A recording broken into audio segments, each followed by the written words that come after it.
সবুজে ঘেরা এক গ্রামে থাকত ছোট্ট রাহিম। সে ছিল খুবই কৌতূহলী আর স্বপ্নবাজ এক ছেলে। তার বয়স মাত্র 10 বছর, কিন্তু তার মনে ছিল হাজারো স্বপ্ন। প্রতিদিন ভোরে সে মায়ের সঙ্গে উঠোন ঝাড়ত, বাবাকে খেতে দিত, আর স্কুলে যাওয়ার জন্য খাতাপত্র গুছিয়ে রাখত। রাহিম পড়াশোনায় খুব মনোযোগী ছিল।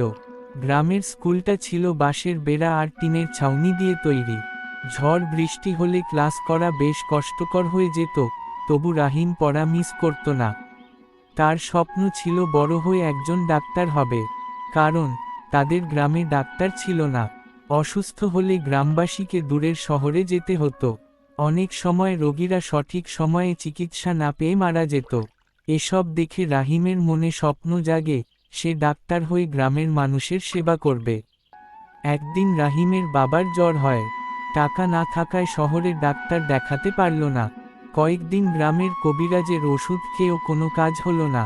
রাহিম বাবাকে কষ্টে ছটফট করতে দেখে মায়ের চোখের জল মুছতে লাগল। সে মনের ভেতর আরও দৃঢ় প্রতিজ্ঞা করল, যেমন করেই হোক, আমি পড়াশোনা করব, বড় হব আর ডাক্তার হব।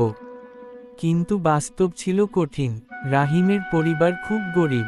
তার বাবা একজন কৃষক। মৌসুম ভালো গেলে ফসল বিক্রি করে সংসার চলে, আর খারাপ মৌসুমে ধার দেনা করতে হয়। অনেক সময় রাহিমের স্কুলে ফি দিতে না পারায় শিক্ষক তাকে বকাঝকা করত।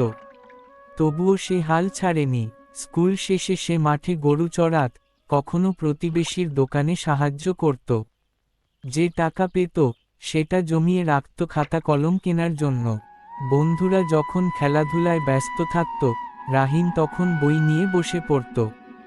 একদিন স্কুলে একটি প্রতিযোগিতা হলো, ভবিষ্যতে তুমি কি হতে চাও? রাহিম লিখল ডাক্তার হওয়ার গল্প। শিক্ষক তার রচনাটি পড়ে আবেগে কেঁদে ফেললেন। তিনি গ্রামবাসীর কাছে রাহিমের স্বপ্নের কথা বললেন। সবাই মিলে সিদ্ধান্ত নিল, গ্রামের প্রথম ডাক্তার বানাতে হলে রাহিমকে সাহায্য করতে হবে।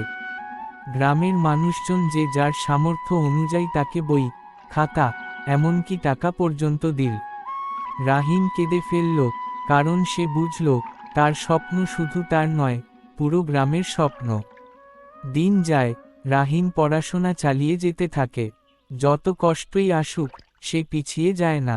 প্রতিদিন মনে মনে বলে, একদিন আমি সফল হব, আর আমার গ্রামকে গর্বিত করব।